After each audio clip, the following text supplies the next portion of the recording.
কাজ কামে থাকি, খোঁজ নেব। শুধু কাজ করলে হবে? আমি যে তোমার জন্য এত বড় যুদ্ধ করতেছি, দুজন তোমার বন্ধুকে আমি ঠকাচ্ছি, তুমি সেটা কোনো খোঁজই নিচ্ছ না। আমার তো এই খেয়াল রাখো। আচ্ছা বসো মিম, কথা বলি।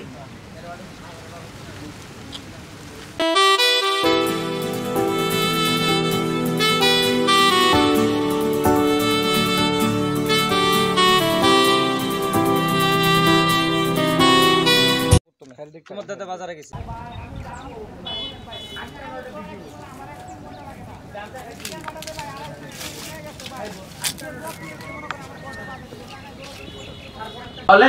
আজকে আমরা চলো ঘুমিয়ে পড়ি। আজকে আমাদের বাসর ঘর, ঠিক আছে? আজকে আমাদের আসলে আমার জীবনের, দুইজনের জীবনের, দাম্পত্য জীবনের আজকে কিন্তু আমাদের অনেক গুরুত্বপূর্ণ একটা রাত, ঠিক আছে?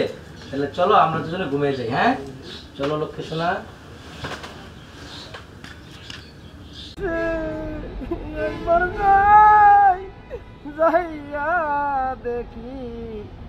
যাইয়া দেখি বন্ধু ঘাটে না